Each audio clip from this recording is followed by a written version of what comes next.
Sanar a residência médica, assunto muito importante para a sua prova de residência hoje. Vamos lá, olha aí, ó, 3 bolinhas de prevalência, vai cair com certeza. É a continuação dos estudos epidemiológicos. Hoje vamos falar de 2 estudos, os estudos de coorte e os estudos de caso-controle. A melhor forma de se falar de estudos epidemiológicos é através de exemplos com estudos que já foram realizados no passado, tá bom? Vamos analisar juntos. Olha mais uma vez o tamanho do enunciado. Isso já não deve lhe assustar mais, certo? Você vai marcar o que realmente lhe interessa nessa questão. Então, vamos para 3 estudos na nossa aula. Esse primeiro estudo fala sobre um estudo sobre dengue, certo? Realizada em 6 cidades brasileiras no período das epidemias de 2009 a 2012. E estudou-se o quê? Indivíduos com dengue nesse período, ou seja, os indivíduos tinham dengue, e quem desenvolvia febre hemorrágica do dengue. Comparou-se. Esse grupo desenvolve febre hemorrágica, esse outro grupo não desenvolve febre hemorrágica, ok? E o seguinte, através desses grupos que desenvolveram febre hemorrágica e que não desenvolveram a febre hemorrágica do dengue, foi feita essa tabela, certo? E fique esperto em relação a essa tabela, que ela tem um termo muito importante no seu enunciado, que é o quê? Razão de chances. Na nossa aula a gente vai ver o que é que significa isso. E ela já vai dar pista para a gente conseguir responder a nossa questão. Então, pergunta qual é? Qual o desenho do estudo 1? Eu tenho indivíduos com dengue que desenvolveram febre hemorrágica do dengue e indivíduos que não desenvolveram febre hemorrágica do dengue. E tenho uma razão de chances, que também é chamada de odds ratio. Isso é um tipo de estudo o quê? Caso-controle. Caso-controle, tá bom? Vamos para um segundo exemplo de outro tipo de estudo que fala também sobre indivíduos com dengue. Vamos marcar o que interessa. Nós temos 1.000 indivíduos, certo? Que foram seguidos no período de janeiro de 2015 a dezembro de 2015. Em que? Em bairros do Rio de Janeiro. Nós temos indivíduos em Bangu, certo? Desses indivíduos, 125 desenvolveram dengue. Em outro bairro do Rio de Janeiro, 80 indivíduos de 500 desenvolveram dengue. Então, eu tenho, num dos bairros, 125 de 500 desenvolveu, no outro bairro, 80 indivíduos de 500 desenvolveram. Então, qual é o desenho do estudo que eu parto de um fator de risco e vou até desenvolver a doença? Esse desenho não dá para errar na prova. São os estudos de coorte. Caso o controle o indivíduo já é doente e a gente vai buscar o fator de risco, nos estudos de coorte, o contrário, a gente vai do fator de risco até o desenvolvimento da doença. Vamos conhecer um pouquinho das propriedades dos estudos de coorte. São estudos longitudinais. O que é um estudo longitudinal? Transversal, você já aprendeu que é um estudo que é o quê? Uma fotografia da situação. Já os estudos longitudinais não, é um filme de uma situação, ou seja, eu não vou estudar só o indivíduo naquele dia, eu vou observá-lo ele por um grande período de tempo, que eu vou determinar na minha pesquisa, pode ser meses, pode ser ano. Como dito, é de cunho observacional, não há o quê? Intervenção. Nos estudos de coorte e nos de caso-controle, eu não faço o quê? Não dou medicamento, eu não faço nenhum tipo de intervenção naquela amostra. Eu só o quê? Observo durante o tempo. Partem os estudos de coorte de um fator de risco até desenvolver o quê? A doença, tá certo? Ou seja, eu venho daquele fator de risco e vou observando o indivíduo na linha do tempo e vejo quem, exposto a um fator de risco e não exposto a um fator de risco, que desenvolveu a doença, tá bom? Então, será que esse indivíduo, por exemplo, que fuma e ele vai desenvolver câncer de pulmão, e esses indivíduos que não fumam, eles desenvolvem também câncer de pulmão, ou seja, parto do fator de risco para a doença. Podem ser prospectivos, quando eu vou do presente e vou acompanhando no futuro, ou eles podem ser retrospectivos. O que é que significa isso? O indivíduo que foi exposto no passado, eu vou observá-lo dessa exposição do passado na atualidade e ver se ele vai desenvolver alguma doença, tá bom? Uma forma didática da gente tentar memorizar as características do estudo de coorte é através dessa figura. A gente tem que saber o quê? Que eu tenho indivíduos sadios no ponto zero do trabalho. Eles estão sadios e vão ser expostos o quê? A um fator de risco. Indivíduos são expostos, um grupo não é exposto. E a gente vai acompanhar esses dois grupos. Será que o indivíduo que é exposto, ele desenvolve mais o desfecho, o evento, a doença em questão que está sendo investigada?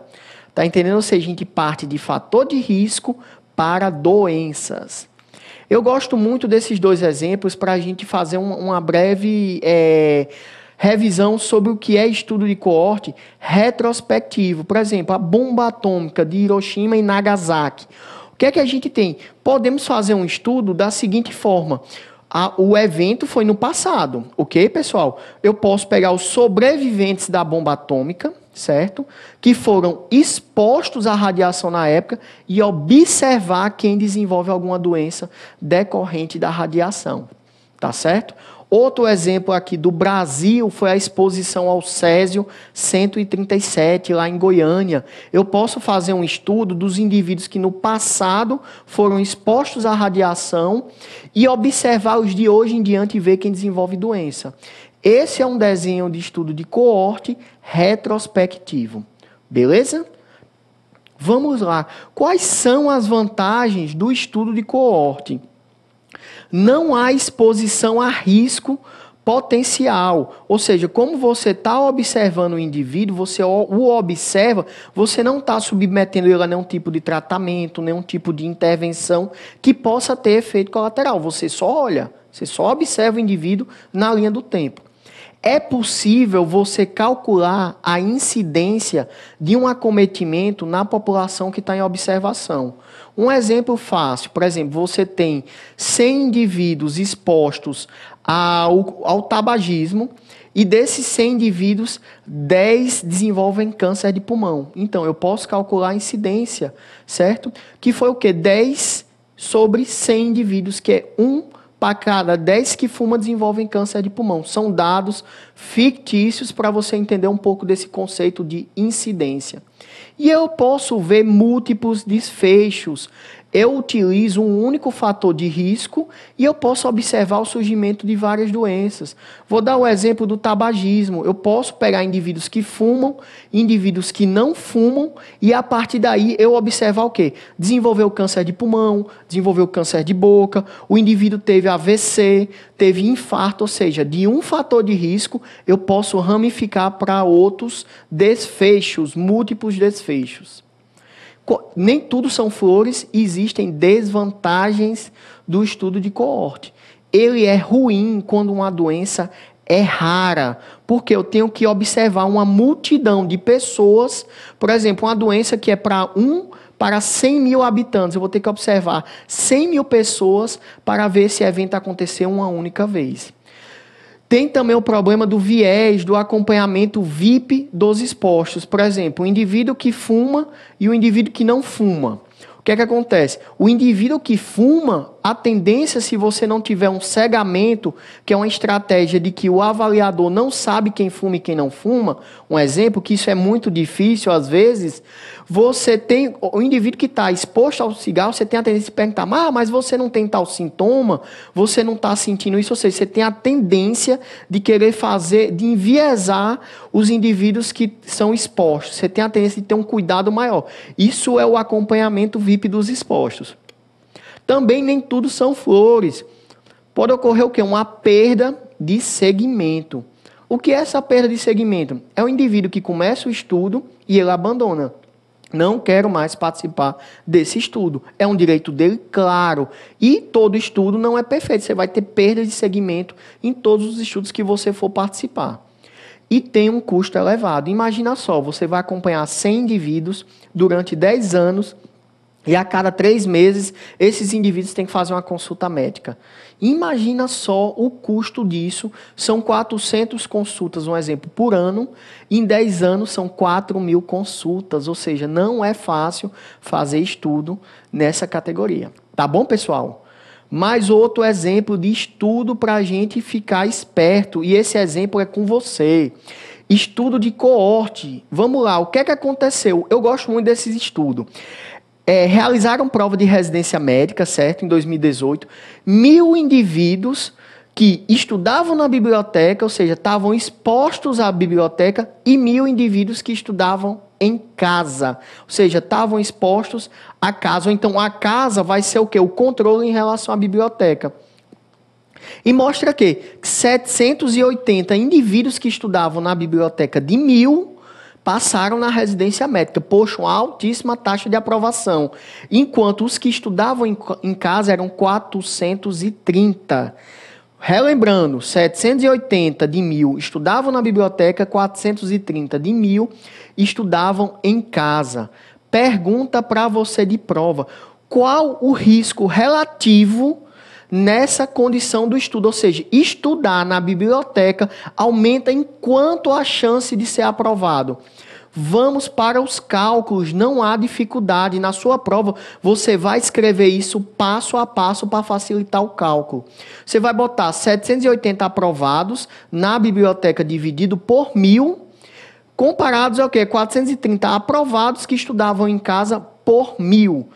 Essa razão vai dar o quê? 0,78 para a biblioteca e 0,43 para casa. O risco relativo vai ser o quê? 1,8. Ou seja, os indivíduos que estudam na biblioteca têm 1,8 vezes maior de chances de passar na residência médica do que os indivíduos que estudam em casa. Por que será, professor, isso? Porque em casa a gente tem múltiplos distratores que possam tirar nossa concentração e foco nos nossos estudos. Interpretação desse RR do risco relativo. O que é que significa isso? Se existe uma associação, se aquele fator ele realmente está associado com aquele desfecho. O RR é muito importante. Quando um estudo tem um RR de 1, não houve associação, ou seja, tanto faz você fazer aquilo ou não, que a doença ou o desfecho vai acontecer de todo jeito. Quando o risco relativo é menor do que 1, ele tem um papel de fator protetor, certo? Muito importante para a sua prova. E quando o risco relativo é maior do que 1, ele tem um papel de fator de risco.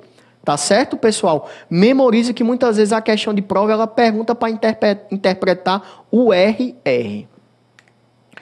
Estudos, caso, controle. Beleza, agora é o irmão do estudo de coorte. Só que tem algumas diferenças muito importantes. Que diferenças são essas? A gente viu que no estudo de coorte a gente parte do fator de risco. No caso controle, não, a gente parte da doença até o fator de risco. Nós temos os estudos de caso, que são quem? Indivíduos doentes, e os estudos e o grupo controle, que são indivíduos não doentes. E a gente vai buscar, vamos lá, um desfecho câncer de pulmão, que eu sempre estou utilizando na minha aula, gosto bastante. Indivíduos que têm câncer de pulmão e indivíduos que não têm câncer de pulmão. Você vai ver quem fumava e quem não fumava. Você parte da doença até o fator de risco. E quem calcula essa associação não é o risco relativo, como a gente viu no início da aula. É a razão de chances, é o odds ratio, tá bom? Mais uma forma esquematizada do desenho dos estudos de caso-controle. Partimos da doença até os fatores de risco. Tá bom, pessoal? Ou seja, a gente parte de quem é doente, compara com quem não é doente e vai buscar o quê? Os fatores de risco. Vantagem desse estudo: é bom para a doença rara, doença que demora para se desenvolver. Uma única doença também pode ter tido múltiplas exposições. Por exemplo, o indivíduo desenvolver câncer de fígado, ele pode ter sido fumante, ele pode ter bebido, ou seja, no estudo de caso controle você consegue mensurar isso. Existe um menor custo operacional e um menor tempo de execução. Você não precisa fazer aquele segmento tão demorado como nos estudos de coorte. Olha aí um exemplo de estudo caso controle. Você pegar indivíduos que têm cárie e comparar os que não têm cárie e quem usa flúor ou não. Você partiu da doença e foi até o fator de risco, usar ou não flúor. Outro exemplo também muito importante são crianças que no passado desenvolviam malformações decorrentes do uso de talidomida por suas mães. Você pode pegar as crianças com malformação, crianças sem malformações e perguntar quem foi que usou, a mãe usou talidomida na gestação. Desvantagem dos estudos de caso controle, nem tudo são flores. Tem um viés de memória, geralmente o indivíduo doente, ele tem a tendência de explicar melhor seus fatores de risco do que o indivíduo não doente. Isso é o viés de memória. Você tem uma perda de relação temporal, você não acompanhou aquele indivíduo por um determinado período de tempo, você está batendo fotos da situação, não é como estudo longitudinal, que você vai observando por etapa. É ruim para fator de risco raro. Cuidado que isso é cobrado em prova. Ele é bom para doença rara e não determinam incidência. Quem vai determinar a incidência são os estudos de coorte. É isso aí, pessoal. Hoje foram 2 estudos importantes. Coorte e caso controle. 20% da sua prova. Final do ano você estará aprovado.